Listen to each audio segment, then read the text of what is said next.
So this week we've been celebrating the International Day of Zero Tolerance for female genital mutilation, which is short FGM. And this is a United Nations sponsored annual awareness day that takes place every day on the 6th of February. And the effort is just mainly to stop FGM. And it was first introduced in 2003. So you can see the topic today, this year is to create awareness and end it in a generation. Got a couple of pictures here which we'll go through. But the UN Secretary General, Antonio, he said, everybody should join into the call to accelerate the investment to end FGM and uphold human rights for all women and girls. On here, we can see we have a picture of a man who has held his coat, and there's a razor blade here.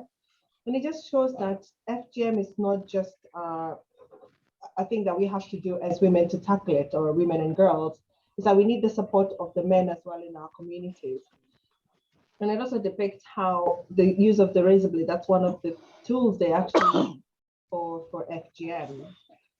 Again, it's a call for FGM affects all of us. One thing that affects one person affects all the people in the society. We also have a picture there of a female, and you can see there's a scissors cutting through her skirt or something. And on this, it just shows you how we need to say no to female genital mutilation.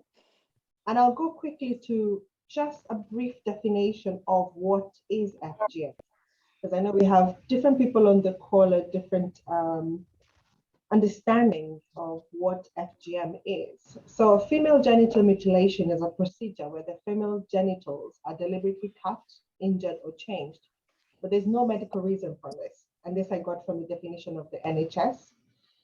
It's also described in the same way. FGM is a traditional harmful practice that involves partial or total removal of external female genitalia or other injury to female genitalia organs for non-medical reasons. And that's from the definition of the World Health Organization. It's also known as cutting, and you can see there with the description of the scissors, or circumcision. It's a very painful procedure, and can seriously harm the health of women and girls. The practice can cause life-lasting physical, mental health, and psychological trauma for the people who've gone through it. And I think one of the statistics we have to look at is that a girl is cut every 10 seconds. And it really raises the question of what we need to do and how urgent this needs to end. And the aim has been to end it by the 2030, end it in a generation. Cicely, next slide, please, for me. Thank you. So with FGM, it's everybody's business. Why does it become everybody's business? Because FGM is a violation of human rights of girls and women. You can be, I am a big advocate about all women and girls have a right to control what happens to their bodies and say no to FGM. On this small orange banner, we've got different names that FGM or cutting is referred to. And this is borrowed from the different languages that we have. So we can, as we commonly say, it can be called as cutting, circumcision. We have Thara, we have Kunyago, Ugu, Bondo, Kifad. Some of them I may not pronounce them very, very correctly. Tahur, Miaka, Suna, Kutairi. So those are some of the words that we need to listen out for, recognize what they mean, and educate ourselves when we hear such words and think about what can we do about it to stop it. It's not being done just on the side and we're not recognizing what it means. So FGM is everybody's business, and we need to take action to protect our girls and our women. And it goes from just, again, as I said, from the women to the whole household, to the whole society, all the organizations. And this is why we have come as grassroots community to bring out awareness. Again, if we look at the statistics here, at least 200 million girls and women alive today living in 30 countries have undergone FGM. And in most countries, the majority of the girls were cut before the age of 5. So it raises the question of we need to really protect our young women and advocate for why we think this is a violation of women's rights. There's been a lot of advances, as we said. There's been a lot of work from the UN agencies, from the grassroots communities, from the charities. And but it's still a big thing where it's still estimated that 3 million girls are still at a risk of FGM every year. The practice has been made illegal in many countries, including the UK, but stigma talking about FGM still remains, and the laws are not always known, understood, or enforced. So in aiding in our discussions today, we're going to be looking at some questions from our polls so that it can aid our discussions today. Welcome everybody who's just joining. We've just gone through a brief description about FGM and why we need to promote its awareness and hoping to end it in a generation and by 2030. So what we normally do is we go through a series of polls, and this aids us in understanding more about the subject matter we're talking about today, and to see how people understand more about the subject matter and how we can help to be part of the story and be part of the force to helping eradicate FGM. So in front of you, I have just launched the polls. And what we're discussing today is female genital mutilation awareness and its impact on our well-being. So I'll invite you to take part in the poll. So the first question we've got is, how much are you aware of FGM and its impact on our well-being? And the second question we've got is, how would you like to be involved in ending FGM in a generation? So 2 questions today, and I'll give you a few minutes to just answer those questions, and then we can have a discussion about FGM today morning. I'll go on mute for 2 seconds.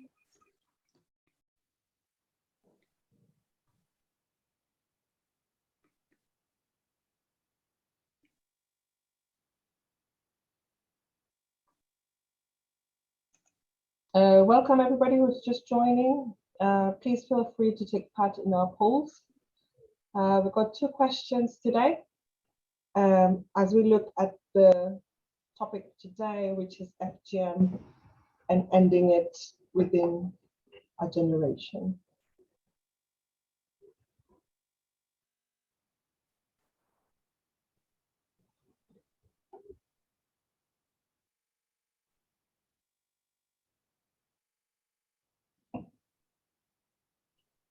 So I can see about 11 people have taken part, so I'll give people a few more minutes.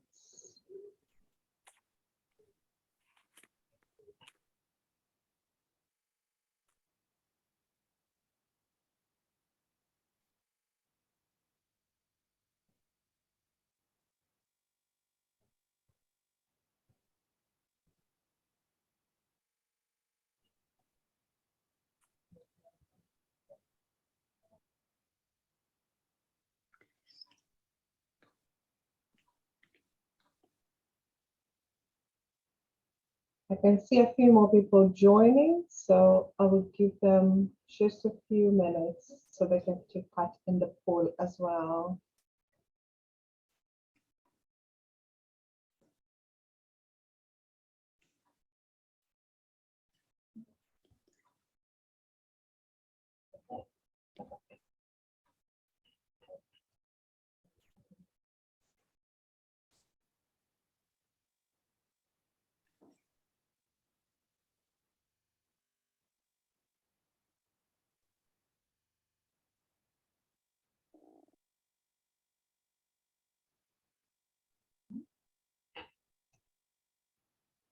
Welcome, Annette. I can see Annette has joined, and Susan. We've just gone through just a brief introduction to FGM today, and we're just doing the polls, and we've got just 2 questions Oh, okay. You've got two questions on the screen. How much are you aware of female genital mutilation and its impact on our well-being? And how would you like to be involved in ending FGM in a generation?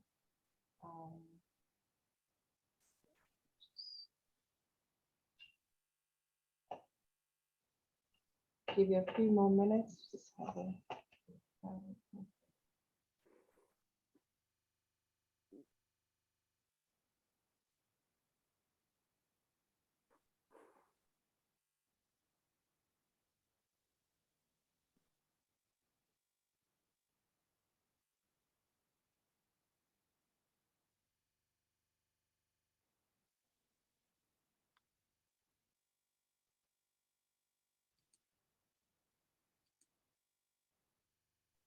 okay, so just one more minute and then I will end the polls and then we can start the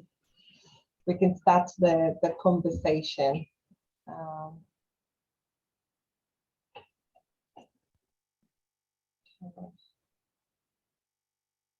So I think that's fine.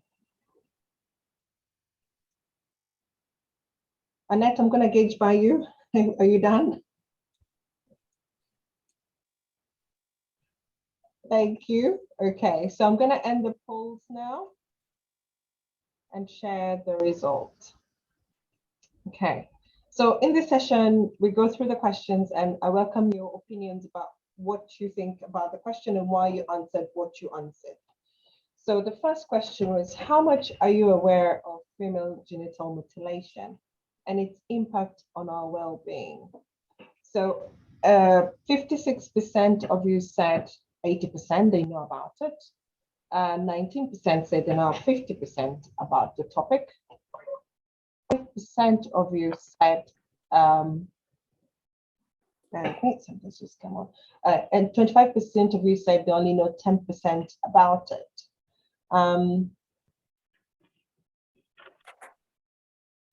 Sorry, my camera stopped working for some reason, but I will fix that. Yeah, but if you want to raise your hand using the icons on the screen, or if you wave, I know we have many of us on the screen, so I'd appreciate if people try to use the icons, which is a reaction to the bottom of your Zoom page, and then I can be able to get reactions on the first question.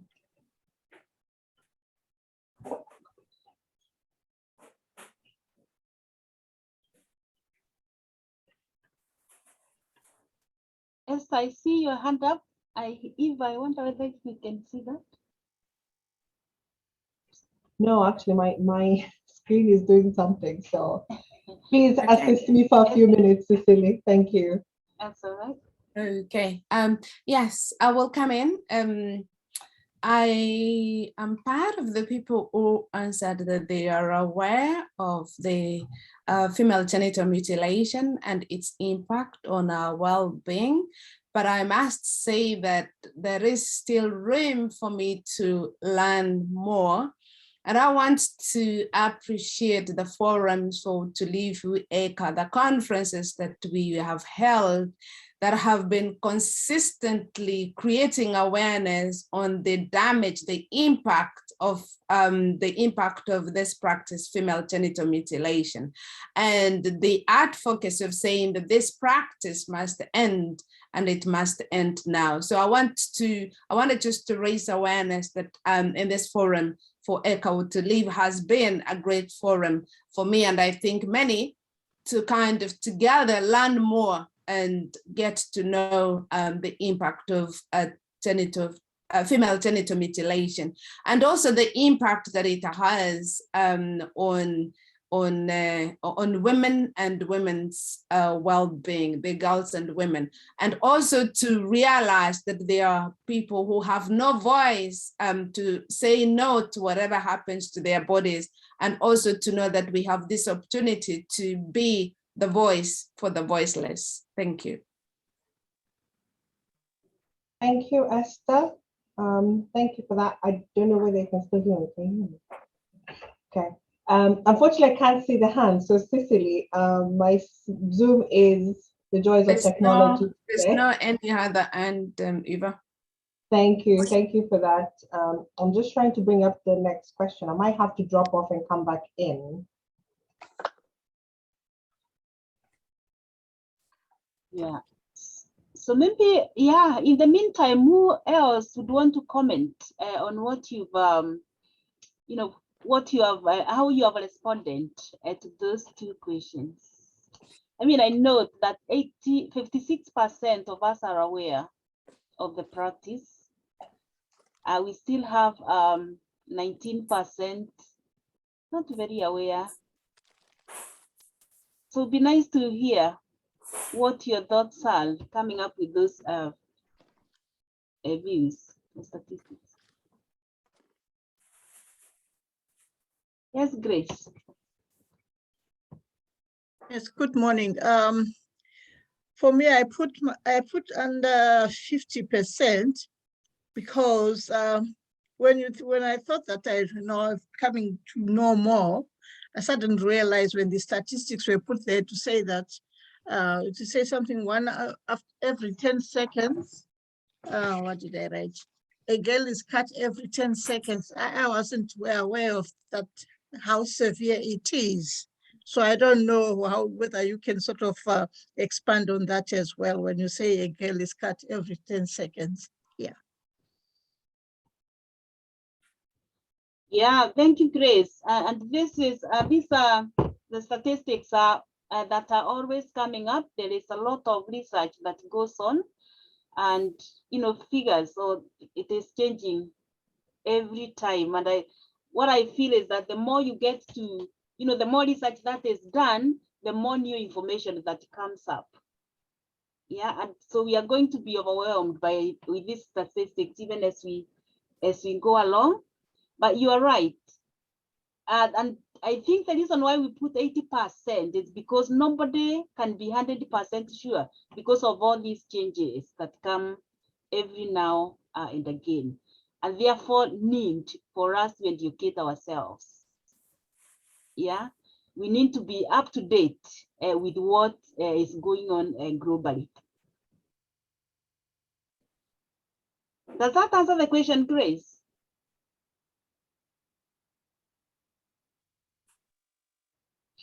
Actually, yes, I think maybe also it's I'm thinking about it again. People are becoming more aware that they have to report these things. So now maybe the numbers are going to go more, are going to be more than what we would have probably thought of. So it could be a positive thing that we are getting to know more about it. That's very true. And if you think about it, in the last decade, I don't think we would have had this conversation so confidently and openly. But in the last few years, it has been a near occurrence in a bigger way as it is. But otherwise, throughout the year, it's something that we continue to talk about. And as I mentioned in the beginning, in one of the questions, we have asked whether one, especially those who are here for the first time, would want to be ambassadors. It means we will have more people talking about this. And the more we talk about it, the more we raise that awareness. And perhaps, of course, to meet that ambition of ending it in a generation. Yeah. And one may ask, what does it mean ending the practice in a generation? What that means is, for those who are survivors, may not want the practice to, may not want to have it on their children. So that's a whole generation that is saved there. And we can only do that if we continue talking about it. Any other comment on your response to the post? Yeah, hello, Cecily. I'm sorry, I was in a long traffic and I couldn't get to my destination on time to be on the Zoom. And you know how it is in London, just the traffic comes up. I just wanted to add a little bit. I'm just coming abruptly about the statistics when they say every 10 seconds.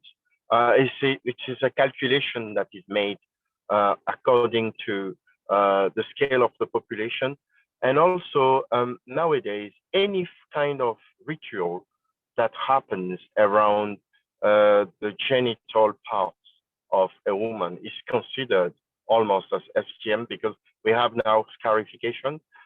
We know that some people, they believe so much in FGM that they think that if you don't do those ceremonial things, the girl will not be pure. So there's like a purification or a kind of sanctification now they are subject to. And those families, they do tiny cuts now to make it less noticeable, or they have some kind of peak, and like they do in Cambodia, in some vicinities. People, they adopted it because they believe that that act is still important for them. And that's the reason why it's still like every 10 seconds, because everything is taken into consideration. And I think we need to elaborate on that to understand why they say every 10 seconds. Because when you say every 10 seconds, you say to yourself, so it means that every 10 seconds there is something happening. Yes, it is happening. So that's a little bit the additional comment that I wanted to add.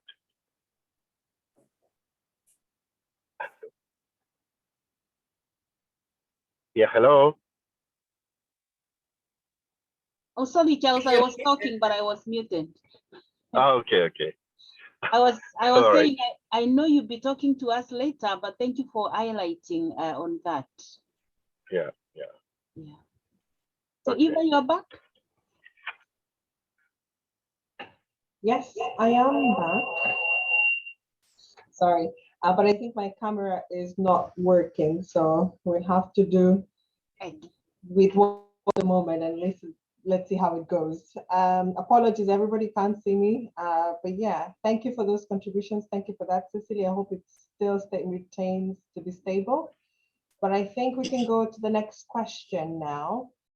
How would you like to be involved in ending FGM? And also, if anybody wants to chip in onto question 1 again, you're more than welcome. So how would you like to get involved in ending FGM in a generation? 63% of you said they would like to give myself more on it. 19% said become an FGM community ambassador. And 90% of you said use my social medias to raise more awareness about it. And again, we welcome your views to just share with us what you'd like to do and what you'd like to chip in to help us eradicate this FGM or make awareness of FGM and end it in a generation. Again, you can raise your hands up using the icons, or if you wave, I might be able to see.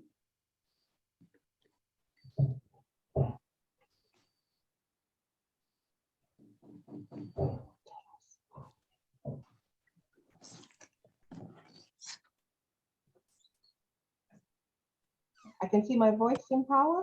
Yeah, I'm thinking maybe we could make a social media page about it as well, as a way of sharing more information and trying to get more people involved. Yes, definitely. Yeah, thank you. That sounds like a really good way to go, and especially when we have 19% of us having responded to that. Yeah, I'm happy to set that up and Fantastic. get information on that on it. Oh, thank you so much, Nisha, for that. If you can take, take that upon yourself, it will help in taking the wand or raising the awareness even more. And also, I take it you're one of those who said you want to be one of the ambassadors. So good, thank you. Yes, I'll work with you now so we can make sure we're connecting on what we're doing. So that will be really brilliant. Thank you for that. Okay.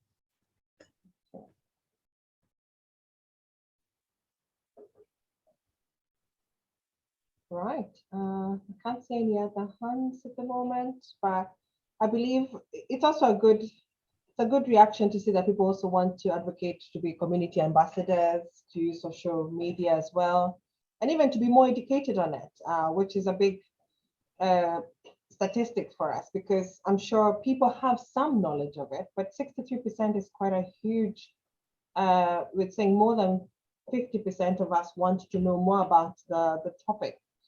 And it'll be interesting to hear whether anybody has more questions about what is FGM, or any questions pertaining to what more they'd like to know about it before we move to the next section. Can I talk a little bit? Yes. Oh, yes, yes. I'm Nisha Sharma from Macbeth Cancer Education Project. I in my poll, I said like I wanted to be educated on this one. So every time I wanted not to miss these kind of opportunities or events when it happens, like about the FGM. So I try to see the documentary in Al Jazeera, because they do it quite a lot of time, and other medias as well. And I try to read the book as well to understand more. And still, I think like I don't know much, because when you sort like all the words used for those to say like FGM, because we didn't understand. We understand only cutting and circumcisions, and so definitely we need to be more educated, because I also work with the different communities. So it is very, very good for me to understand, and so to mainstream these kind of things and in the community, and take every opportunities when you get to make other people aware and make yourself aware. So that is what I mean, like I'm very much interested to do. And I just would like to know from the Dr. Charles view is like, I said like nowadays people follow the rituals, and still we can see like the small cutting they do because of the rituals. They have to perform it, and by making the small cutting. So does it mean like we take this as an improvement in those areas? Okay. Yeah. Shall I answer, Cecily? Yeah, go on, Charles. Okay. I won't call this an improvement. We have to remove completely the concept from people's mind. The first thing is the general population in every country. When you say FGM, they say, "What's that?" And then you have to explain that FGM is female genital mutilation. So the name on its own is not helping people to fight against it appropriately. And then there is a misconception of people coming from the background of those who are practicing FGM. They think that they are barbaric people, they're very background people. That's what the general population will think. For example, you talked about FGM to a local population, a person, a British born and bred British guy or lady. They will say, "Oh, that's awful." That's the reaction they will have because they don't know that there is a ritual that is behind that, and that's because of the ritual that they do those scarification, because they think that it's part of the purification of the lady. So we have to remove that from the mentality of our people. That is not even good. I mean, what is the result of that? Doing that, cutting at the first place is not anatomically helpful, is not physiologically good, and it could cause sequelae. And then the ritual behind it, the right, it doesn't hold much, and it's really traditionally done, and that's the reason why we need to stop that. But stopping this is first of all making other people feel that what those people who are used to FGM were doing, it wasn't based on the fact that they were harming people forcefully, but they were thinking that they were doing that because it's a ritual that they have to follow. It's a harmful practice that they believe that is good for the person and for the whole family. So that's the way it was seen. And they have that rationale that we need to remove from the back of their heads.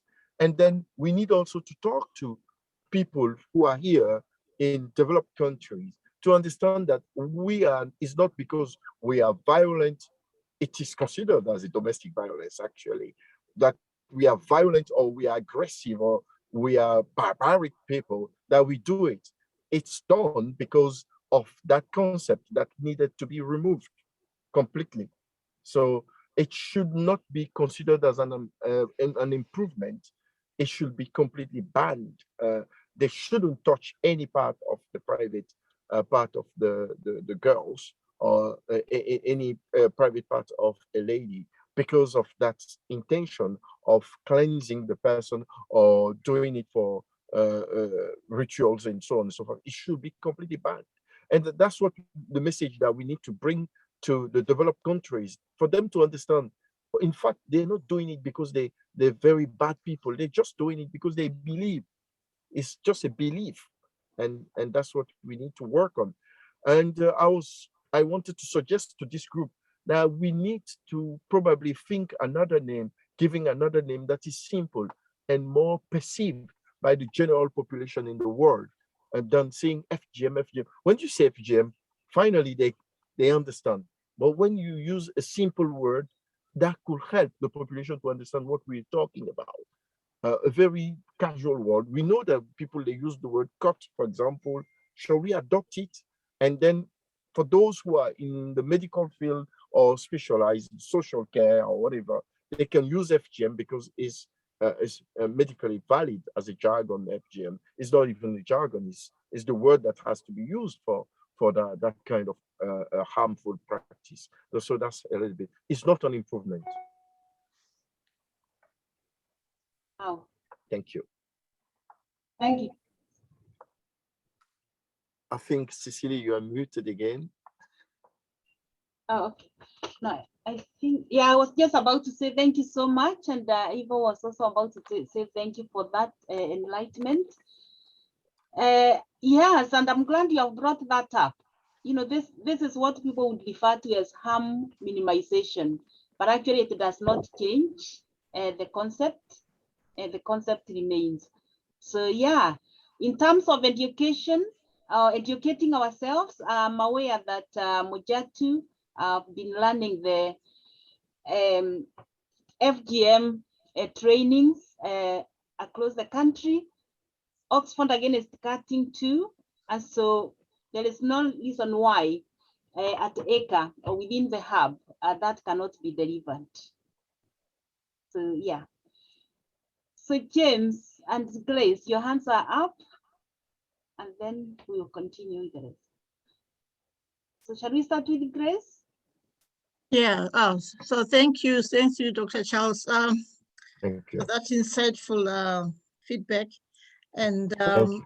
I just thought that, okay, so thinking of a new name, I mean, if we say cut, it just means that it is anything that refers to only if you are cutting.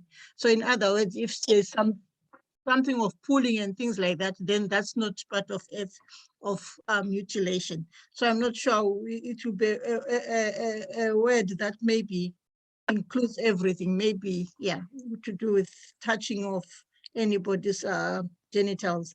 And then I just thought, okay, we are saying this was a ritual and traditionally done for the good of the person and also as perceived and also for the good of the community. And then maybe the boys will come around and say, okay, what about circumcision? I mean, that may be a topic for another day. Okay. That's true.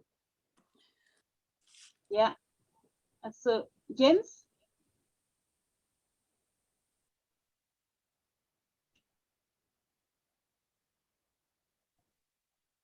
And I think James is gone. And Rachel. Hello, I'll try to ask a question. I know this is serious because some of the people who are done that when they were young, when they were 5 years, yeah? That's what I understand. Some of them, they were done very young age. So how do they know whether they are done or not? They are not done. if no, maybe there's nobody who told them about it, because when you're 5 years, you don't understand. When you grow up, you don't know what was going on when you were 5 years. And the other thing is, I wanted to ask a question. Nowadays, I heard that this thing is being reversed. You can go to the doctors and it can be reversed. Do you know something like that can happen? I don't know. I'm loving Rachel because Dr. Charles is right here, and I'm sure you mentioned it. He's currently going through that so that he can help support with that. Yeah, I mean, in most of those situations, it's true that when you do it at a young age, you may have forgotten. But 5 years is okay, because me, I remembered my circumcision. I had it at 4 years, but I will never forget. It was done in early in the morning, and I was taken to the hospital, and I stayed about probably 3 days in what we call a sacred wood, uh, uh, uh, because the ceremonial is also a ritual to do circumcision. And I will never forget that. But now what is happening is some are doing what we call medicalized cuts, medicalized excision of FGM. And those are done at a very, very young age. So they don't even remember until some probably when they they discuss with someone that has never had it, that they see a difference in them if there is some kind of scars or anything that appears. But usually they may not know that something like that happened. So the last bit will be about reversing. I'm doing a training now that is helping me to acquire the skills and to be able to offer what we call a plastic surgery, basically, that will reconstruct, we call it reconstruction of it if it's needed, if it's felt that, okay, I need to have something done about it, if it's depending on the type of FGM that has been offered. Well, we all know that some types are very bad types. Anatomically, it just damages the whole tractus. So, and also in sexual education for those kind of people who are suffering from other issues, that they could have support from the general community to get back to normal sex drive and enjoying life normally because of the trauma caused by FGM and so on and so forth. So that this is something that is possible. So few doctors are now doing reconstruction. So they redo a little bit that private part in a way that will be at least 80% looks like a normal, a usual private part. So it varies. It depends on how the cut was made. It depends on the consequences of the cut. But the main aim is to come back with a fairly presentable private part that could help the person to enjoy his life and not feeling affected by the way it looks like after having after having or after the person made a comparison of herself with other people or with the general anatomy that was described everywhere. So that's a little bit what is happening now. And I am working on that. And I can tell our sister that, yeah, there is opportunity for a few to get reconstruction if they want to.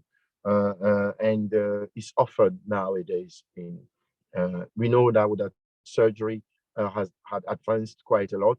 And a new research is done in crafting a full part of the organ by using the cell of the person or using the DNA and recombining the DNA with the DNA of the part that has been taken away and crafted on the person. So we are doing more research on that for those who are affected. But as we are now, it's better to stop it completely so we don't have too many cases to reconstruct. But reconstruction is possible. Yeah. Thank you very much for that, Dr. Charles. And yeah, I hope, Rachel, that's answered your question. I do apologize, my camera is still not working, but yeah, I'm going to invite just one more question if somebody else, since we have Dr. Charles in the house. If anybody else has got a specific question that refers to FGM, as we said, cutting, circumcision, we're still trying to get the right word for it. But yes, and he can answer some questions before we put in our next speaker. Rachel, is that a new hand or an old hand?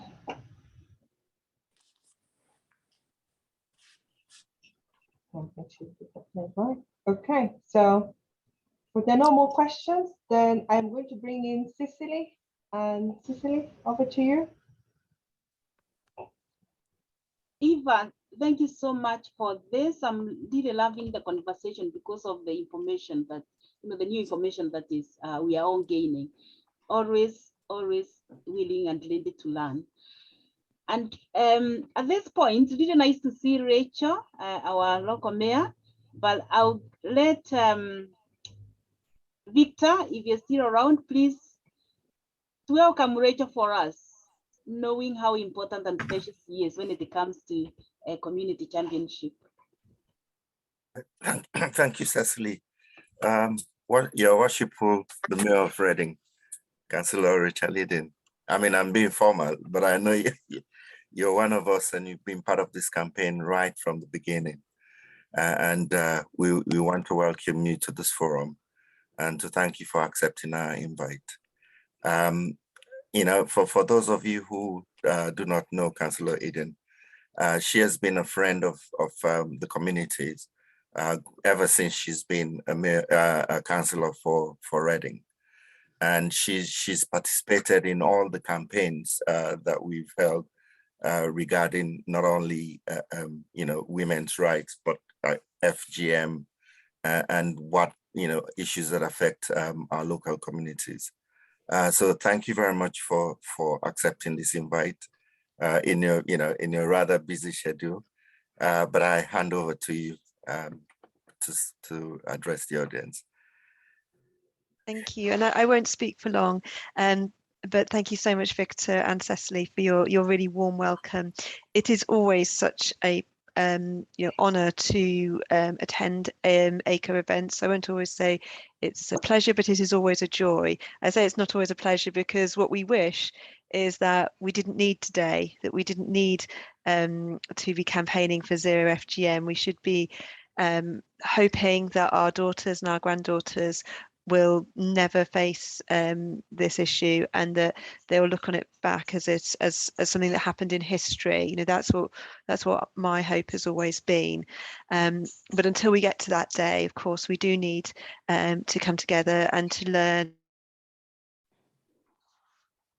And the first time that ACRE organised this event, I attended, but it was something that was new to me. It was something that I didn't know much about.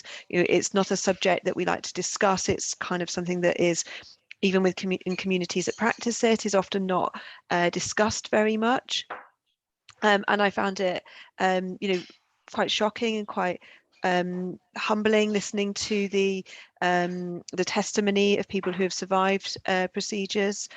And it made me feel that whatever I could do to support women who've gone through this and to support communities who want to end FGM, that I would do. And of course, I can't do very much, as I always say as mayor.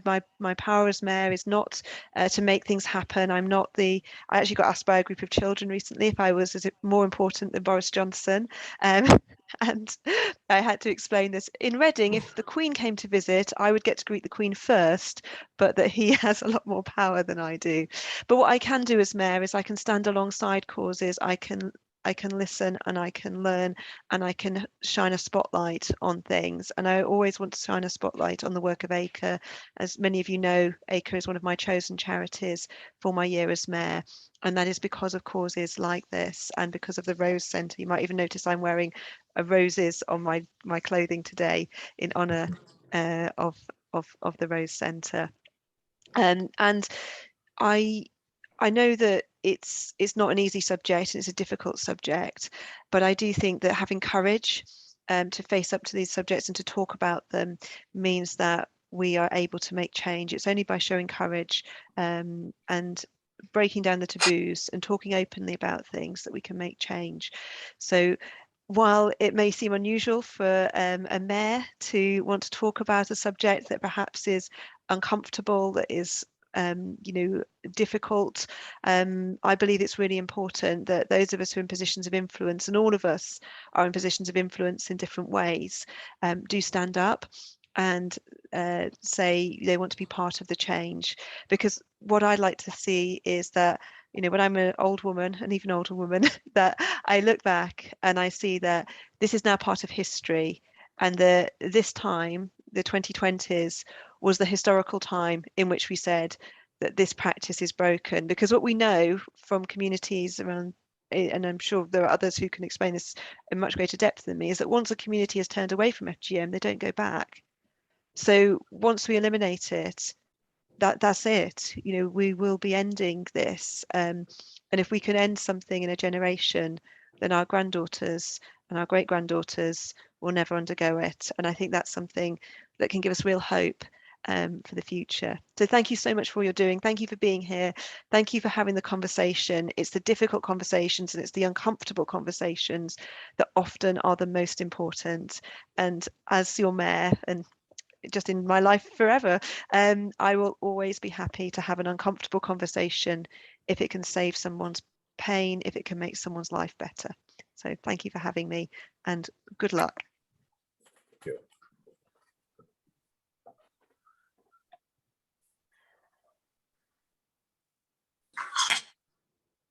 Thank you for that, Mayor Rachel Eden. Thank you. And we have Marinaris from Oxford against cutting. Hi, good afternoon. My name is Maria Masala. I'm from Oxford Against Cutting, and I'm a survivor of FGM. I'm sorry for being late. I have to pick my daughter from school, and it was short notice. They let me know. Anyway, I learned it is about FGM and mental health. As a survivor, I am a survivor of FGM. I was caught when I was 3, and being a survivor, I really realized, like when I was young or when I was in Gambia, I'm from Gambia, I didn't realize whatever was going on with me or the pains I was going through, it was caused by FGM. So until I start working with Oxford Against Cutting, listening to the stories and relating it to mine, I realized, oh, all those things that have been going on, it was caused by FGM. And if I am to speak out and help someone, even if it's one person, to stop it, I think I will achieve my goal. Anyway, FGM, as you guys already know, is a very harmful practice, and there are reasons for it and there are harms. And I think, even though I'm late, but listening to you guys, I think I picked, like, there was some discussion about it, and I think you guys know the reasons already and the harms.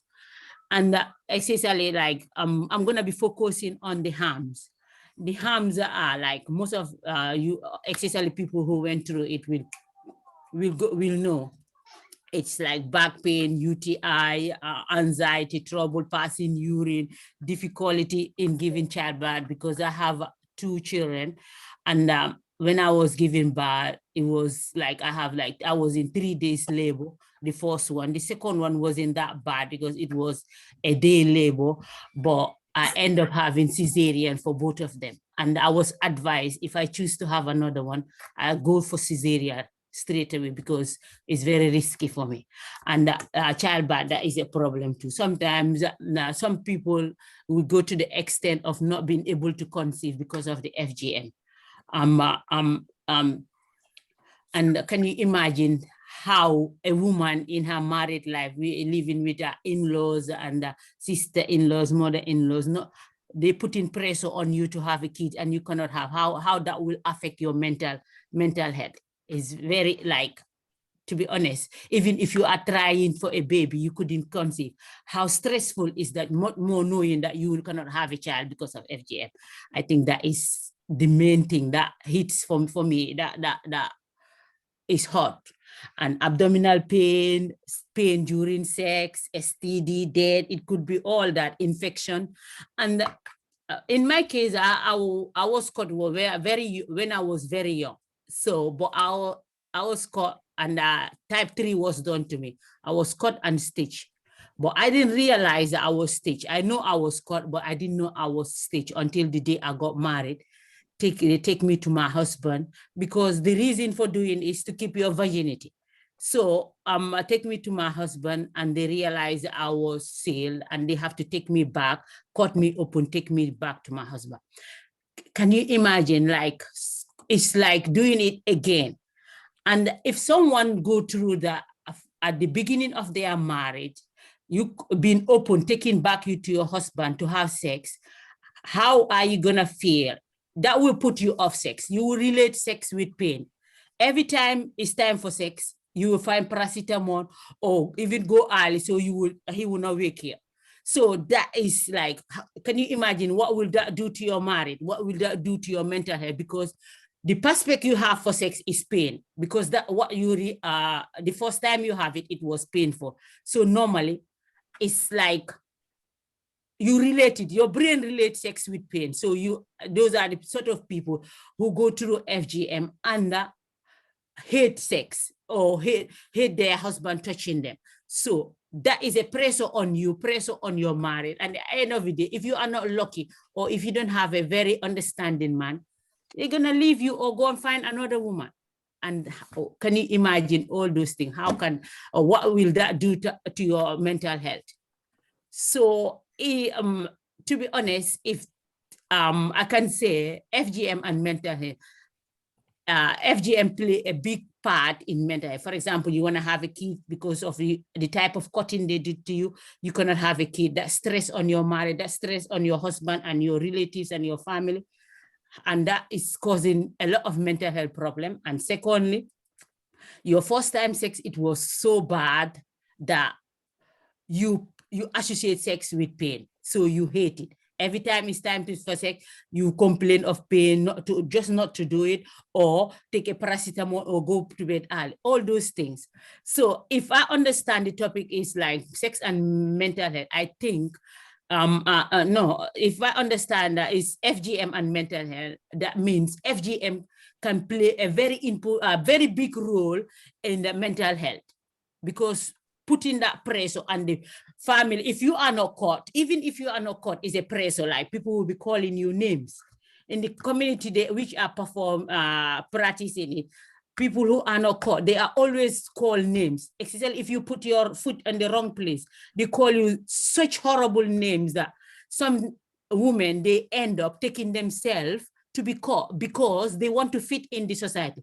They will be stigmatized. No one wants to be in a community or married to a community or a household that will be calling you names all the time, stigmatizing you.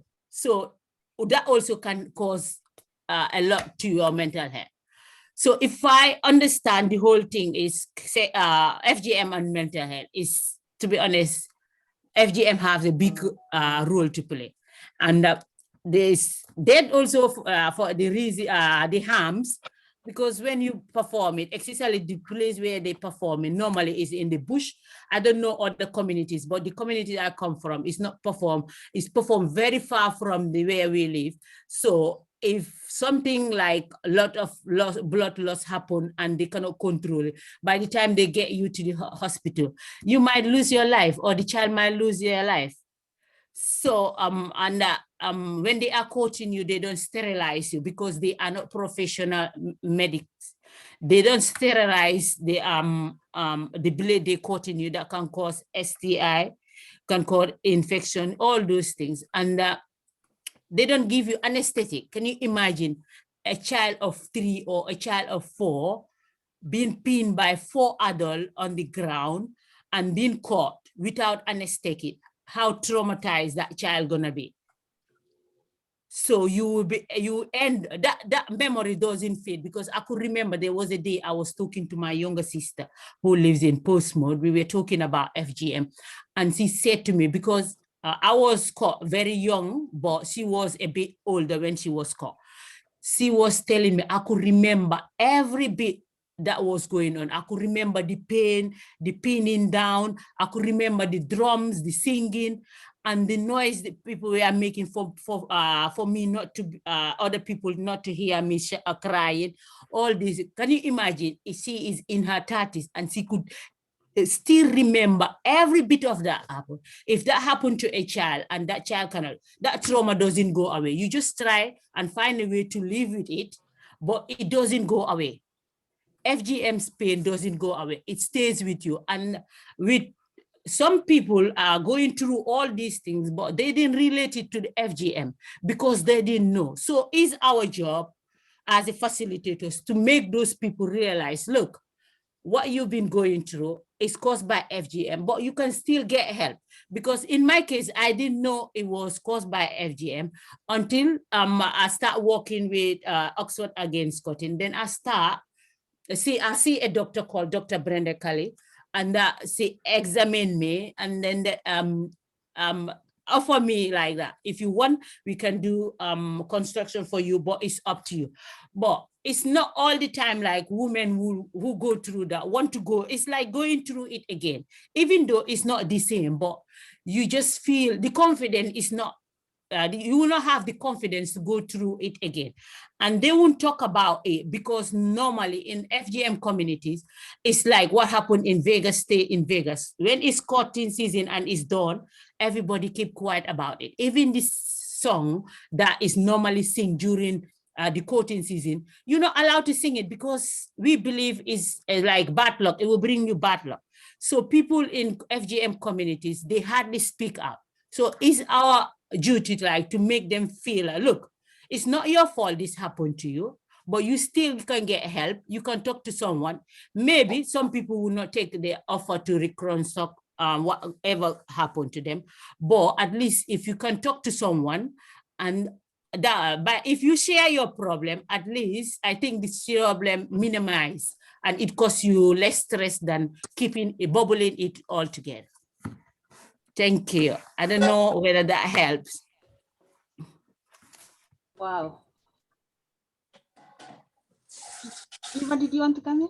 Yeah, absolutely. I just want to say, Mariama, thank you for sharing your story. And it definitely does help. And I think it has also helped to help people to understand more about exactly what FGM is. You've described it, and I think a few people wanted to know what exactly is the practice.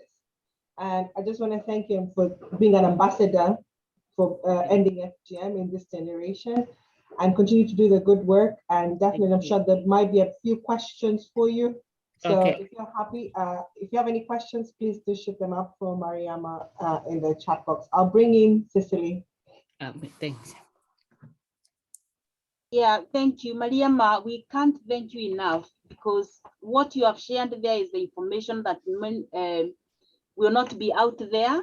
So a lot will not be known about the practice itself. And for people like Rachel, who have been great champions working with the communities throughout, hearing that from firsthand, it goes a long way in informing the services and actually informing the powers of the impact of FGM, other than the third party trying to explain it.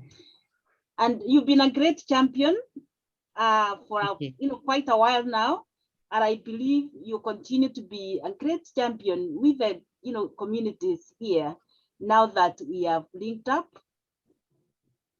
And for sure, we are going to end it in a generation, no doubt about it. And this is what we are talking. Yeah, this is what we mean when we talk of ending it in a generation, because I believe there is no way you're going to have your children go through it. Definitely. So it ends with you. So Rachel and our other allies, please pick on these messages and let's do, or help us do what is necessary to end the practice in a generation. And the most important thing is that there is hope. Mariam, Dr. Brenda has already worked with you, and now we are hearing Dr. Charles is in the process.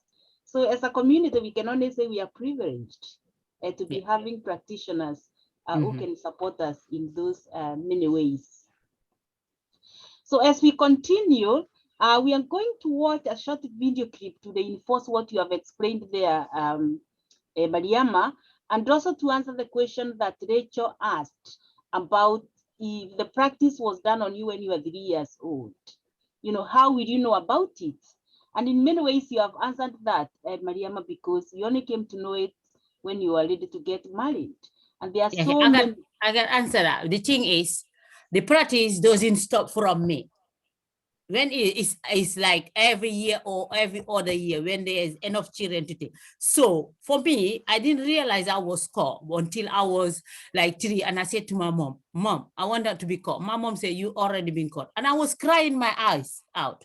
The thing is, when you are in a community that practice it, the courting itself is the worst. It's painful. It's bad. But apart from the courting, the environment is electric. It's dancing, singing, presence. It's party all, like it will be part. If it is 3 months, it's party all the time, singing different songs, and partying. And the day that everyone should go to their parents' house, they have a big party, and every woman whose child went through that, your relatives, the woman's relatives will bring present. Each relative will bring present. So every child was having present except me. That's why I used to cry that. I said to my mom, I want to go because everybody is having the present. But it's not like because it was done to me when I was very young, that does it. But I've been witnessing people going through it year in, year out.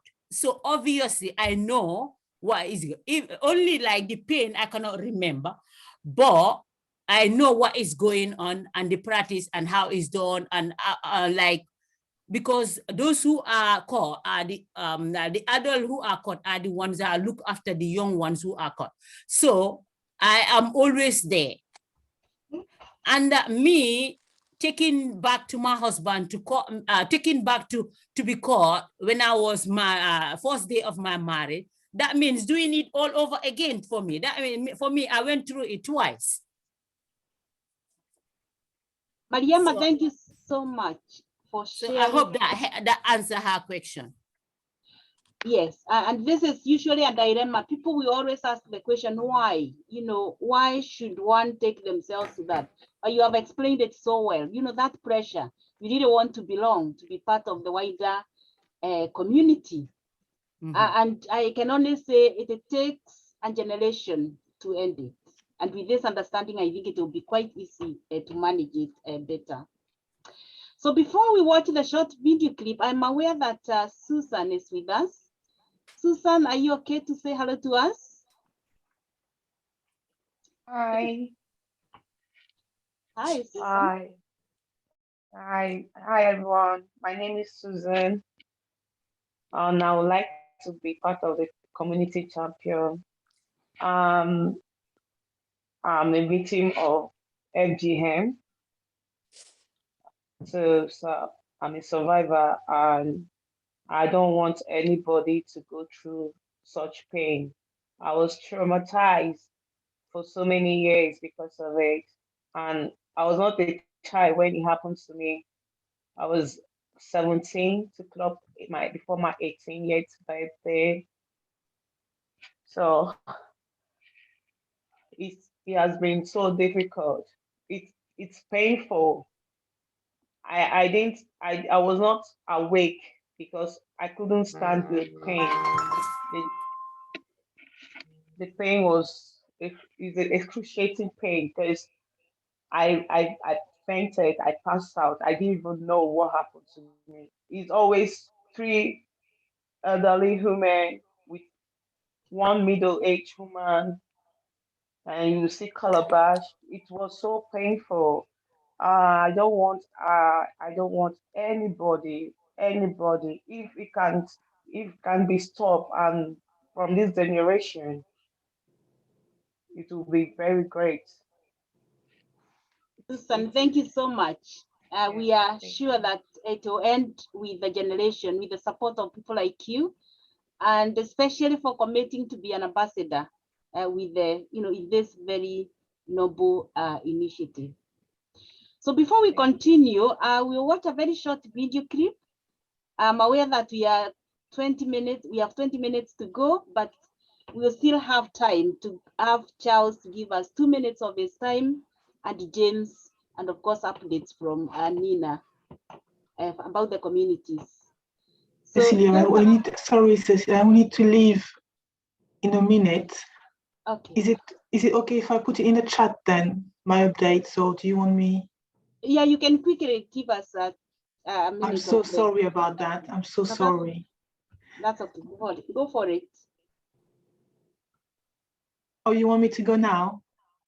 No, you can go for you can give us the updates before you leave. Oh, thank you so much. Very good discussion. It's really touching to hear the real life stories and all the pain that you've gone through. Really touching experience. I'm sorry I have to leave early, but what I wanted to talk to you today about is that we are running an autism needs assessment for our residents in Reading. And we really want to have the views of members of our diverse communities on what is their experience if they have children with autism, or if themselves are autistic people. What is their experience of going through the diagnosis, the assessment, attending school, attending work, having autism. So I'm going to put in the chat a couple of the surveys that we've put together, but I would really like to join some of your groups. If you have any groups coming up in the next couple of weeks, where we can go through some of the questions, very important questions to address this topic. And this will lead to setting up the autism strategy for Reading. So really we're looking forward to hearing from you if I can join some of your groups for discussions. I will put these surveys in the chat in a minute. Thank you very much, Cecily. And thank you so much. Thank you. I will share the short video clip now.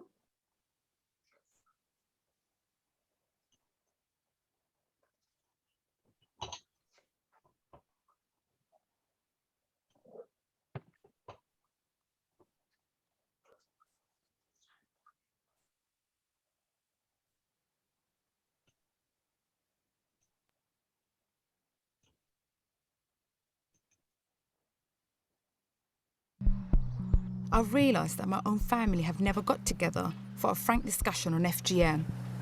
I've convinced my mum to sit down with me, my brother and my sister. I can't even speak right now. I feel really anxious about it. I feel like I just need to get in there and get over and done with this conversation in a way. It's been long overdue, long overdue.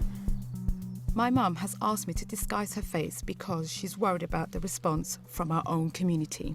It'd be nice today, at least we can discuss and be open about it and, find answers. مثلا أنا مركي أو الجذاء الحمد لله مركي الجذاء فاستوينا أقول جيجا لقى سمي واحد سوسته فاستوينا على سمي معناها إنه وين تها وينا ولا سود جي أنا شنجر ملاسا معناها معلن تاس واحد سوسته دور أنت كحسوسته معناها قبر ولا شيء غير هذا أرتي الجذاء markaan ayada arkay macnaha qayladeeda iyo dhibka gaaray iyo qof cadna waa ahayd macnaha waxa waaye xanuun badan aa jira marka xanuun badan ana marka sidii lagu guday guriga la keenay qolkii ana la keenay macnaha biyaha wax yar ana la siinaa wax yar because you're going to struggle to pay maalin laba bari kadib aniga bishkuleeti guriga la iska koray ilmaha bishkuleetiga markaan koray marka qalaas waxay gaartay arin in la igu celiyo aniga mar labaad Almost 2 times. Do you know what it is, right? It's just the people back home, especially, they're not educated in the topic. لكن هذا أملين لها حتى إنا دينت ما أنت إنا بس أفهم سنة هذا أفهم سنة لاتينا ما بيقدر تابتين با. لكن نبقى أنا مرينا مرتين مبربين. macnaha waa garan kartaa macnaha wax culusaa saaran sababtoo ah gabadhi waxa waaye banaanka ma istaagi karto lama dheedheeli karto iskool ma aadi karto xaafadda gabar lama diriri karto macnaha culeyskaas oo dhan baa dadka hayso marka culeyskaas si loo baabi'iyo marka gabadha in la gudo waa. Mama, I always wanted to know how you felt when you left the house. What was in your mind? mayo aad ugu xumaa anoo ka xun aan sameynay sababtoo ah waxa ugu qasbaa intaasna I remember it clearly, really clear. I remember people watching me. I didn't like that because I was exposed. I was just remember I remember I shut down. That's what happened because I kept on asking everybody else to like help me and no one was, and then it was not nice being pinned down and not having like your parents there, and it was the worst ever experience. marka saas daraadeeda macnaha aan hata culeys badan aan idin saarin marka waxaan ogaa waxaan inay wax jiraba ay saasaan ku ogaaday alxamdulillah marka that must have been really hard for her to hear what happened to us and how it made us feel, because I think her aim was she never wanted us to go through what she went through, and I think she's hearing how it's affected us. I could hear it in her voice that she felt really disappointed, but I think after having that conversation today, I think we can close that chapter.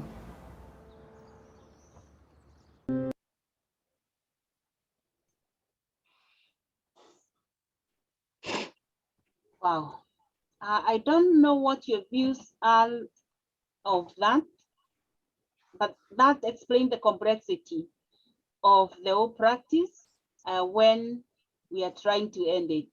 But at the end of the day, you can see there was some, you are coming to some form of conclusions, and we can only say that it will be, raising awareness or having these conversations more will come to a good ending. But let's have one comment on the floor on that video, and then we'll hand you over to Giles and James. Can I comment on that? Okay, I see two hands there, but yes, go on. Okay, what I'm trying to say is like, because you can see in the video, the mom, it was done on the mom, but the mom didn't want the children to go through it. But sometimes it's not the parent who will take the kids to be caught. You will take your kids to your mom's house or to their aunties or uncle's house, and the next thing you know, they take them to be caught. It's like the family members, they have like, especially your husband's side of the family, they have the upper hand on the children. So it doesn't necessarily mean you, the mom, take the kids to be caught. So if your husband's sister want to take them to be caught, she will not even ask permission from you. She will just take them, and you just end up knowing after they have been caught. So that's what I learned from it. Fantastic. Thank you, Mariama. Yeah, and it can only be a quite complex thing, but with hope, there is hope to a good ending. Yes, Mary. Hi, everyone. I just want to add to watching this video. It's actually to do with education. Yep. It's a key, for our people to, to stop this practice. From South Sudan, we used to be a big country, Sudan, but it's divided into two. We have Muslims mostly in the north and Christian in the south. But in the south also, we have few Muslims that are married to Christians. But the problem is the education. And if you're not like circumcised, we call it that way. In Arabic, they call it tuhur. As the doctor mentioned earlier on, tuhur means like you're purified, you're clean. So that's how they encourage people to get cut, and then they associated it with Islam as well, which is not true because they're not taught Quran properly actually to know that this cutting is not in what do you call it, in Quran, that people should be cut and all this. So everybody's affected, whether you're Muslim or Christian, you're affected, because the people that have been cut or circumcised, they will be bullying the Christians that we are called dirty. Yeah, you're dirty people and all this because you're not cut. But they're not knowing that they're actually suffering more than us, you know, that the Christian. And the other thing as well is the parents. They are supporting these activities. Yes, this lady here, she did not support it, but the community do support it. As people are celebrating, as Mariama said, people celebrate. It's a big occasion, you know, a big party. We witnessed it, I saw it in my country, and people really enjoying having this. But again, as African or most of the people back home, there is no awareness. People are suffering so much, you know, especially giving birth. They are dying, actually. I know people that die from it in South Sudan because of the cut. As Mariama said earlier on, also, the instrument that they're using, some of them, you can see the color is rusted. They will still use it on these girls or the boys as well, you know. So it's very sad. People need education, and it's gonna take a long way. Like in Europe and other countries that have developed, they really understand now and they don't put their children through it. But back mostly in Africa, in remote areas, there is no education there and there is poverty. So people that are using these girls and families, they're getting the money either through religion, and they believe that this is, yes, for their religion, for them to be clean, for them not to look after, you know, because if you're not cut, you'll be looking for men everywhere. Men will be like sleeping with you everywhere, which is again not true. So this is just a little input from me, and thank you so much. Thank you for that, Mary. Thank you, Mariama, for your reactions to the video. And yes, we do believe in getting more community champions. I believe also it come from some of these communities, and we can go back and educate these people. But it says it's only through education and through the research that's been done. I see Annette has a reaction to that, and then I'm going to bring Dr. Charles. If I want a drink. Thank you. Okay, it's been a very interesting conference this afternoon. I came in a little bit late, so I was able to hear from the beginning, unfortunately. But I'm aware of, you know, FGM. I've you know, attended many conferences through invitation of Sicily. I just want to ask this question. Mary just mentioned about in her country. So what are the governments of those countries? I mean, they have medics, they've got, they've got doctors, they've got all the professions there. How are they getting the message across to the people in those countries? Because, you know, people are still immigrating to different countries and they will take their customs with them. So I would like to know, because I'm of African descent, but my family is based in the Caribbean. So, you know, I am not aware of this practice. It may happen, I don't know of it in Jamaica, where I'm from. But I just wanted to know what is happening in, you know, the countries that these tend to, I know it's happening here, but they're for people who have immigrated here and brought those practices with them. But what is happening in Africa and, you know, the other surrounding countries who actually still performing this? And as you say, some people are out in the bush, it's the education. What are they doing? Are they promoting? How are they trying to dissuade the population to look at this and see the harm it's doing to their population? You know, people are constantly in pain, mental health issues. You know, what are they doing? It'd be interesting to know, you know, how are they promoting the lack of this, or for this to stop? What are they doing? Thank you for that question, Annette. I think Dr. Child, I think it could be an opportunity to answer that as a generality. I know you're working a lot with the United Nations, and I think you can Yes, answer the yes, I can question answer. and also come in with what you'd like to give us for today as well. Thank you. Yes, thank you so much. I mean, this is a great opportunity. Thank you for this question and all the questions that have been asked so far. And one contribution helped to open up to another contribution for the question asked by our colleague and sister regarding a view coming from someone who is from the Caribbean. It's totally true that she will see it completely different and thinking that the governments are not doing anything, or is there anything that is going on to dissuade people not to stop? Yes, uh, FGM has been criminalized in most African countries. That's one thing. So if you practice it openly, you should be arrested and you will be taken to court. And the first court case in Senegal, I was the first doctor who was invited to that court case. And fortunately, in 1999, it was considered as a crime in Senegal, and many other countries followed up. So it is a crime right now because of the international community that has not condoned that kind of harmful practice to be done. So if when it comes to that, it is a crime. So it's considered as a domestic violence, and people are punished.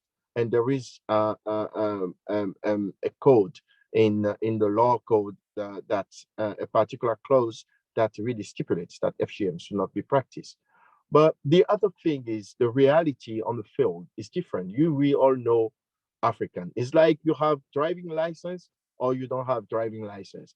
We have many people here in the UK. They are not legally allowed to drive, but they're driving. And there are some people, they have their driving license and they're allowed to drive. It's exactly the same thing that is happening. The law is there, but people to follow the law or to break the law, it takes 1 minute to break the law. So we have, as I gave you as an example, I'm pretty sure if a police officer stands by Reading at a station and checks if everyone has a driving license, I'm pretty sure they will arrest almost maybe 40% of them. I don't know. And that's why I wanted us to set up a group in Utilivu that will be a research group, because by doing research and publishing research in very prominent papers, medical research papers, we will fight. That's one of the fights. And one of our sisters from South Sudan said that education is the key. Yes, education is the key. And from what we saw in the movie, is all about education. So the concern brought up by our sister from the Caribbean they're real. The reality is that, yes, we all put everything together for it to be like a law and to make sure that people are not breaking the law. Yes, it is a crime now in many countries in the world. You cannot practice FGM officially, so people are hiding to do it, just like someone who does not have his driving license or who is driving a car. I saw people that came to the hospital. I remember when I was in A&E, and they came, we checked, there were no driving license, and it has to be another court case. So that's exactly the same thing. So they are breaking the law. But why are they breaking the law? And that's where we need to do our research. And I want the unit to be an intelligence unit here in the UK, Utilivu, where we can conduct research and publish it. And we have to set up a group and do some kind of surveys within our population and publish it and give opinion from, for example, our sister from the Caribbean, asking questions and then trying to answer to those questions through a research paper that could be published in the medical journals, like the British medical journals, or any journals that is social care journal. And then we could attract even some newspapers locally and one day talk about Utilivu and talk about FGM and what we can do to improve that. So that's a little bit what is happening. But when you look at the essence of the problem, it is that FGM is not considered as a harmful practice in those countries.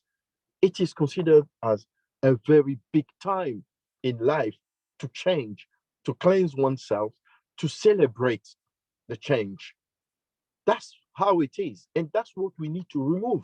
And people are frustrated over there when we are telling them that we have to stop it because it's harmful. They don't see it as harmful. They see it as lovely. It's like the scarifications, those who know scarification in some part of Africa where they have cuts on the face. Some of them, they live on with these cuts. You see them bleeding for days and they have those marks on their faces and they feel like, yes, I passed the stage in my life. Now I became someone or I become someone. So that's a little bit what is happening. So we need to work on that. That's the reason why people are reluctant to leaving that practice because they say, oh, they think that we are hurting them much, but we can handle that pain. So let us set up a new technique, but the ritual is still there. And that's what we need to remove from people's mind, that is totally useless. There is no spiritual cleansing. There is no change in status. There's nothing. And that message is very hard to bring, particularly for people who believe. You can tell them, okay, you know what, when you do this, he said, hang on a minute. We've been living like that for many generations.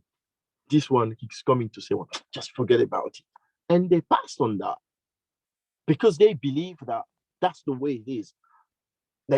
And that's the way they have to behave.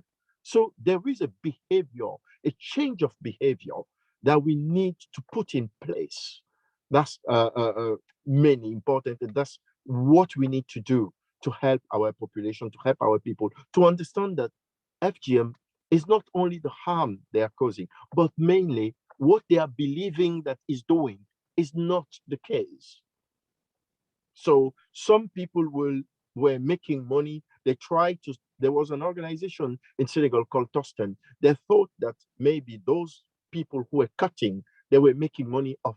Yes, they were making quite a lot of money when it comes to that. And they were ready and they were all rich living on that. So Tostan set up a microfinance system to help those people who were so-called cutters to get a job so they can forget about cutting people or using strategies. But the reality was there. There were still behind the scenes some practices that were done. Our sister Mariama said something about the type of FGM she went through. I really appreciate her contribution. Is massive. It's really important for us and our other sister as well that contributed. And that kind of FGM is what we call a second look FGM, which is you do an infibulation and then they have to remove it to open up the way. Otherwise, if they don't do it, there will be no possibility for that woman to enjoy sexual life, basically. So, but that kind of practice is also harmful, but people, they don't see the harm in it. And you can see the motivation of Mariama initially when she was a young girl. She was a girl, she didn't know. She wanted to be caught because it's the culture, it's where we need to hit the nail's head. We need to work on that kind of concept, that kind of ritual, that kind of belief, that kind of comfort that the population are getting by doing such practice. Because people were celebrating it. In some villages in Africa, people, they celebrated for months. Even circumcision was celebrated. And they have to go to the wood, they come back, there is a kind of dance that you have to dance, and they will feel like, yes, this is in line with our vision. And this child is really good. So he's coming from a village, he will progress in life. So there is all kind of blessings that follow those kind of practices. And they believe in those blessings. But we, for example, in Europe, we won't believe in that because we've been to Europe, we've studied, and we cannot believe in such things because we know how harmful this practice is. So that's a little bit some few aspects that we need to talk about in the future. So from my point of view, I was thinking that we need, as an organization, to set up various points. For example, there is a UN organization called UNESCO. UNESCO is for culture and science. We need to request from UNESCO to introduce in all primary school, for example, the teaching of harmful practices, including FGMs and cutting, all kind of cutting, for those kids to know from the essence that is not good, and to start talking to their parents about it. Obviously, parents that has been educated, it's all about education, they will have something to say about it, and they will say, no, we will not practice it. We know that it's harmful anyway. So that's one point. And also universities around the world to be imposed to teach it. Some universities like University College of London, there was a time where they invited me to talk about FGM to students in the 5th year of their medical studies. That's really important that universities should have it as a program, as a module to talk about the harmful practice, generally speaking, and then to talk about FGM in particular. So that's really important. The other point is we know that some MPs are really supportive when it comes to African communities and so on. And some MPs are known even as MPs that are supporting FGM. So we need to recruit more MPs in our communities, wherever we go as champion. We need to be organized. And that kind of organization, when we reproduce it here, it will help us to have a voice and to have a say when it comes to important decisions. I know that some groups, they have reached that level. Some have been even awarded because of their work in the community, but we need to fight ourselves. And we need to talk to MPs. We need to appear on radios like LBCs regularly to talk about that harmful practice. And it's only by organizing ourselves, by having a committee, a research group that will help us to publish articles out there and to talk about it. It could be just a survey. We just send questionnaire to people in the community to get their views, and then we do the statistics. We put everything together. We bring some articles together, and then we write a document that will be published. We write regularly a document that will be published. That's the kind of activities that I think that we need to do. And mayors as well. We saw one mayor talking. This is amazing for mayors to be involved in. We have to talk to our community, those who are representing our communities, to be able to come up as councillors or mayors or whatever that are politically aligned, to be able to say something on our behalf. But we can only do this if we have what we call evidence-based materials. The evidence-based materials is only when you write down something, you do some surveys, you do some investigations, and you come back with some conclusion, some plausible conclusion. This is what is going on in the society. For example, we can say that we will check whether COVID-19 has increased the rate of FGM in the community or the perception of FGM in the community. What do they think? And then we come up with some concluding remarks. So education again, and education. And what I was thinking that we need to introduce is for moms who are pregnant, at the last prenatal visit, antenatal visit, to be able to have a plan where FGM will be, one of the questionnaire asked by the midwife or the doctor who is seeing that woman at her last prenatal visit, for us to make sure that she's been briefed and she's been talked to on FGM and the consequences of FGM. So if she has a baby, she doesn't take the baby the day they do the baptism. Usually that's what they're doing nowadays. The day of the naming ceremony, they take that opportunity to prick the baby on the private part and to make sure that the ritual is done properly. So we have to work on that. And also the first pediatric visit, when the baby is going to the pediatrician the first time, the pediatrician, they have to include in the questionnaire FGM.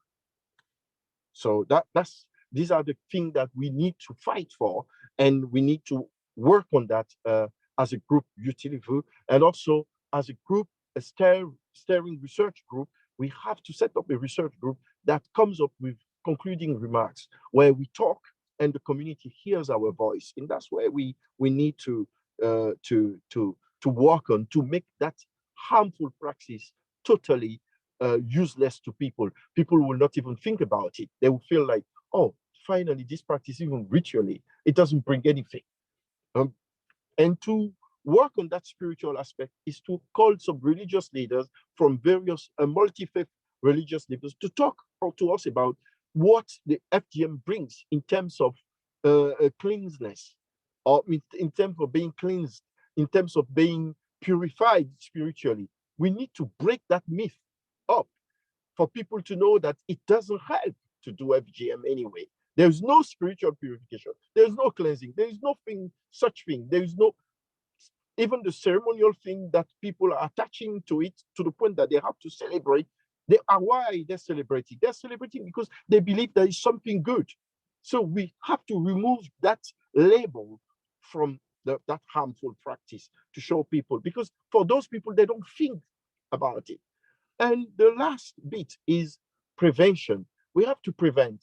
And preventing, apart from what I named earlier, I talked about earlier, is mainly preventing by offering counseling every now and then to families that are at risk, and also some kind of counseling wherever it's necessary to the family, to support those families, for them to live completely.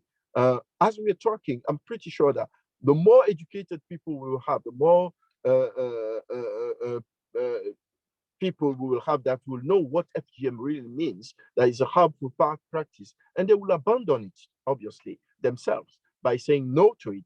So we have to set up a say no to FGM that is really a big voice that will be supportive to all the communities around the world, saying no to FGM. We don't want zero tolerance to FGM. So that's what we need. So politics are really important here, and we can also work with politicians and ask them to help us. And this is another, apart from the MPs, obviously, that I talked about, and councillors, other politicians are prominent politicians. They had a voice, and we don't usually call them. But someone like, sorry to say that, Nigel Farage, we saw what he brought in this country with Brexit. There are politicians that are good. Why didn't we use this guy, for example, for our FGM campaign? Because this guy will have been good for us, I mean, in a way, though many people, they don't like him. So we are not here to judge. And I would like to conclude and say, I will be very, very happy if we can set up a research group that does publication.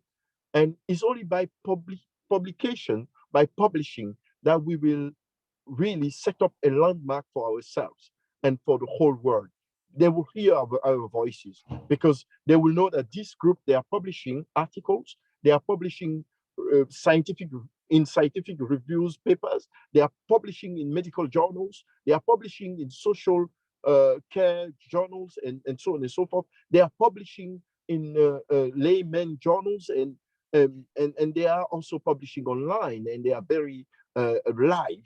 So it's only by doing so that we will touch people, by trying to take off the myths behind FGM and harmful practice. So I thank you, Cecilia. I think this is my last sentence regarding this lovely meeting. And thank you again for the opportunity for bringing me here to talk to share my experience and the vision that we need to try to develop together, to set up together, to make sure that everything is evidence-based. Thank you.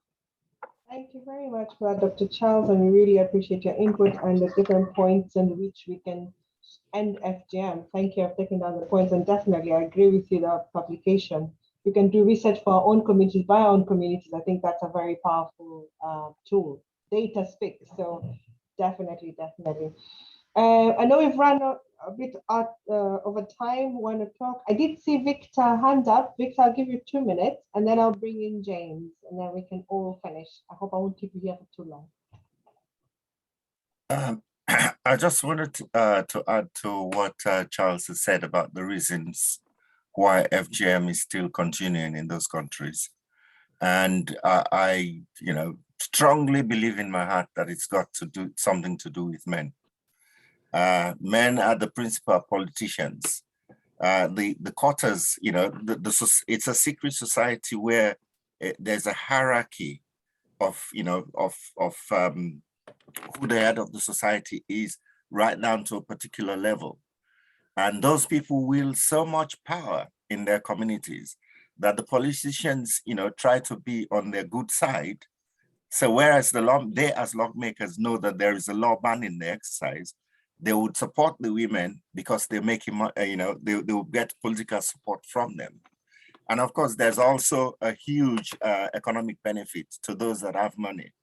You know, not all families are wealthy. It's a very, very expensive. You've heard about, you know, celebrations for 2-3 months. So it can be as an expensive exercise. And that gets a lot of families, particularly of the, you know, in the lower bracket, economic bracket, getting into debt from people that have money so that they can make more money from them. You know, it's a fact of life that is what happens. So you have that vicious circle where if you're making money as a quota, if you're making money as a you know, a loan sharker to the families, you would not want the practice to stop. So they would then, you know, team up with the politicians and they ignore the law. And, you know, in most cases, there are no repercussions unless there's, for example, a fatality arising from the practice. Yeah.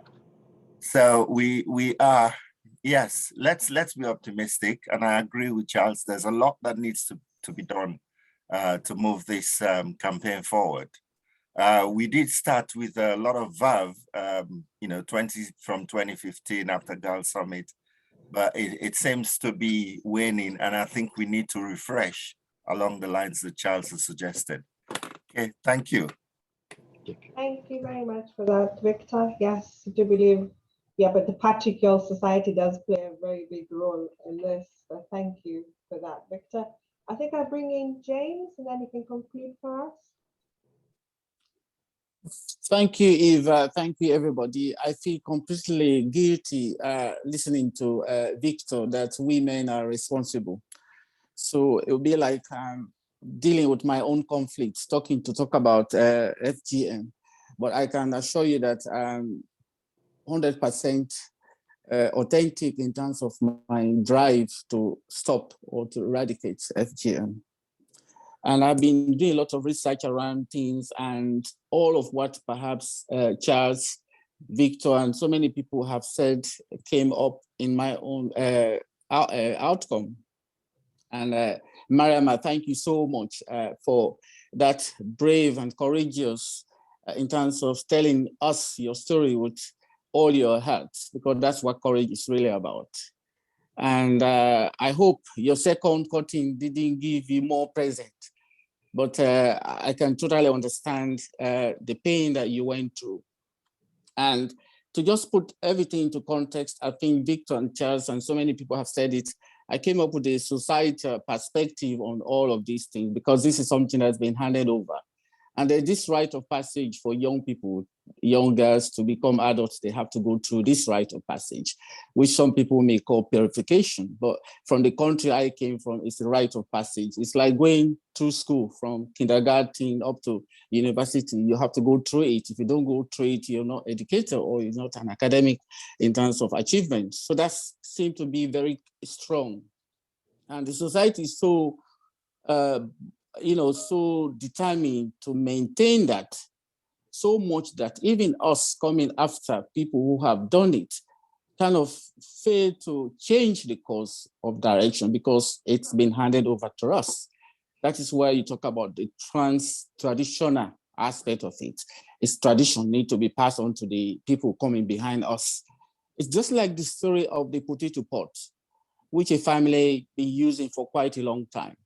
And the family has grown, and the garden has grown, or the farm has become big, and the harvest is big.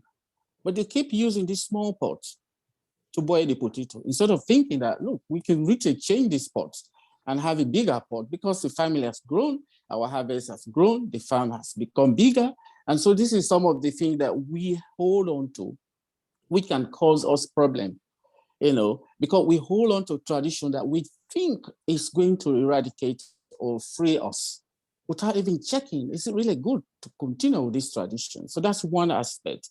of the societal perspective, and you look at what it does for men, and likely Victor said, because all of these things, according to the papers I've read, is going to enhance the pleasure for men while limiting those of women. So if really you want pleasure in your sexual relationship, I think you expect your spouse or your wife to have this same level of pleasure. But if just for the men, then there's something wrong. And there's also this belief that the night before the wedding, my wife should be a virgin, and I think Mariam has said that also. You see, all of these expectations that are brought around FGM seem to be causing a lot of problems. If we look at the economic perspective, which Victor really elaborated on, it's also about the business around FGM. So it's a trickle-down business from the entrepreneur who is probably somewhere and then dripping down all of these commodities, clothes, food, jewelries, and all of those things. And so the elders, the merchants are benefiting from it. Do you think it's going to stop? I don't think so. Families are forced into heavy debts. They take loan, and that's the reason why they force their children to get married at a young age. So, and I think Victor mentioned about that vicious cycle, but you see the loop that has created. And so it's really important to understand some of these things. So FGM can force some families into poverty. And the political perspective is quite important as well. We may be sitting here talking about all this, Richard, do this, go and do all of this, but we need to look at how can we strategize, actually going to get into the mindset of politicians. In the country I come from, FGM is a vote winner in some communities. And I know this for sure. During the seasons of FGM, these politicians will go from village to village, giving money to women, the elders, the quarters, to do this thing, because at the end of the day, it's going to win the vote for them. Once that vote has been won, they forget about the whole thing. So there's a whole lot of issues we need to look at. So for me, these three, I call it the triangle of the three factors, is quite important for us here to remember. And this is what we can also use to educate ourselves and educate those who perhaps don't even know about FGM. And we also need to look at the conflict. For those who had FGM and are now living in this country, and we talk about it every time we meet in this kind of format, we need to find a way maybe to name it so that people can begin to think a little bit belong, because they feel like they are talking about what I've gone through. So it's being stigmatized. So we need to look at the other way around. And those people who perhaps never went through it in Africa, who would have felt not belong because they have not gone through it, now they feel, hey, I didn't go through it, so I'm better than the other person. So we need to look in ourselves and also among ourselves to see everybody is responsible and every story counts. That's my belief. So we're not going to dismiss every story because we need those stories. And until you are authentic and you tell your story wholeheartedly, you're never going to connect with your story. So we need to bring all of those things. So as the psychotherapist, let me just bring this into context. There's an adverse childhood experiences for those who went through FGM, and also for those who didn't go through it because of the segregation, feeling not part of your community, but feeling part of your community with the pain that comes with it. That is the FGM, those who actually went through it. So that's really quite key for us.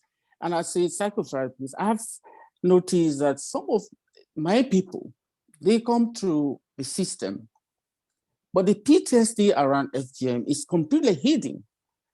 It's really hidden in all these layers of denial. We don't want to accept to talk about it. I think maybe we need to open up like some of these conferences or meetings like this to have this frequently so that we open up to talk about these things. So I see that PTSD, post-traumatic stress disorder, presenting in one, physical pain, depression, anxiety, phobia.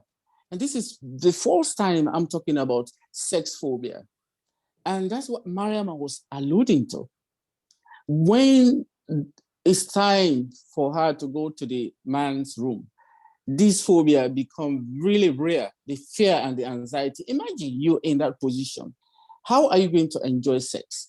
Even the man himself, how are you going to enjoy, have pleasure with somebody who is afraid of the particular activity you want to involve them in? So these are really quite key for us. And I am a community champion, and I'm making myself available. And I sit in the acre 2 days a week. And I really want us to start talking about these things. So I'm available and accessible. You can come and talk to me about this thing. We can look at some of these things. We can try to educate ourselves around these psychological issues. And FGM can also have other issues in terms of mental health. For example, eating disorder, because we don't have any form of assessment in our communities, we don't know that people suffer some of these things. Sleep problems. People either eat too much or they eat less. They either sleep too much or they sleep less. And when we eat too much, we put on weight. When we put on weight, there are a lot of medical risks connected to that. Diabetes, COPD, heart problems, and all of those things, you name it. So they are all part of what we go through. And the stress around some of these things is really quite key. And Mariama was talking about, if you're not having a child, that's a massive impact on you and the family.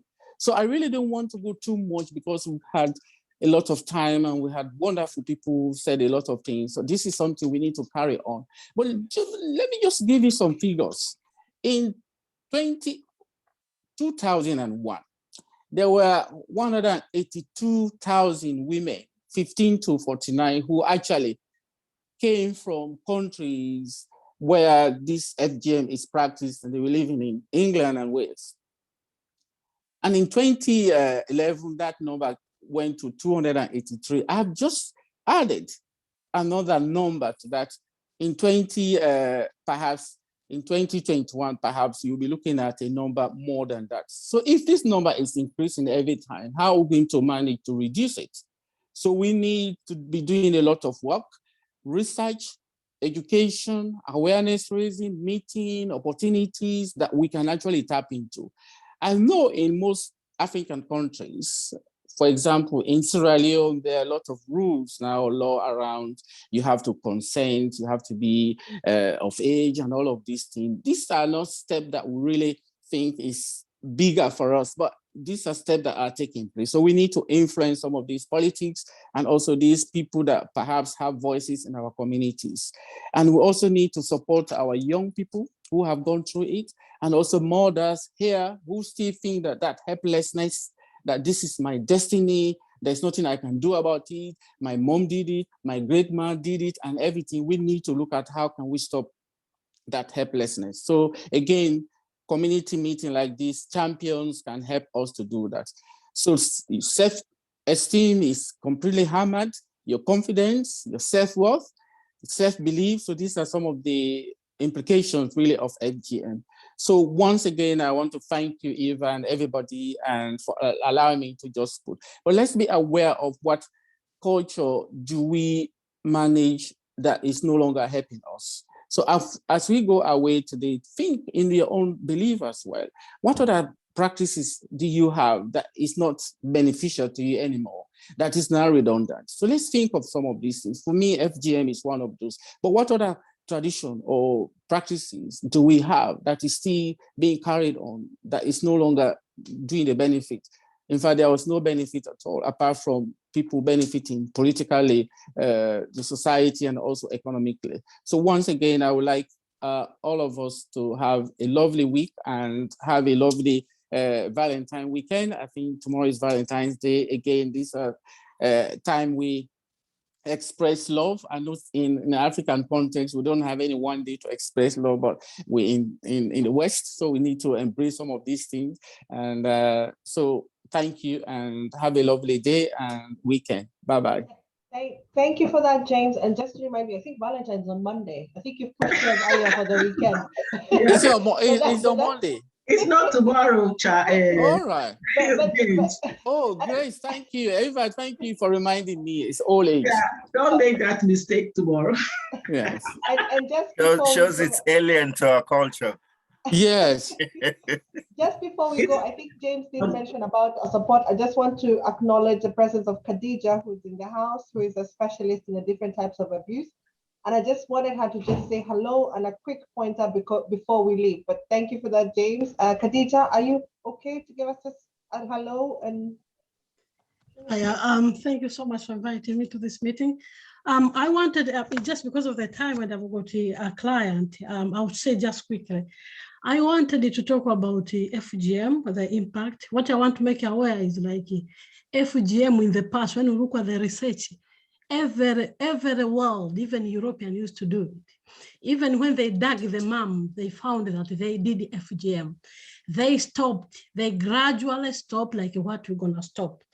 And I wanted to answer the question for Dr. Charles. He wanted to know about the research with his university. University now, because I work with the victim of crime and I work with domestic abuse, there is a lot of causes and the research about FGM, and it is on the hot at the moment. And the children are taught in secondary school, FGM. And there is a policy in this country for children when they're taken away to do FGM to their country, they are taught to put a spoon on the socks or anywhere. All the training in the airport, they know when you see spoon is a danger, then they take the children away, and there are referral mechanism system called RNM for the children to be taken away. Everything is in place. And there is a question in maternity sheet there, if to ask women if they've got FGM, even domestic abuse, we got those questions. When you get people from Bama community, we got that question, first question. And we also provide a trauma service for people like Mariam and the other one. Sorry if I mentioned your name incorrectly. We support a victim for FGM because they suffer, like what Dr. James mentioned, about the impact of trauma, which ethnic minority, we tended to forget that. The impact is severe.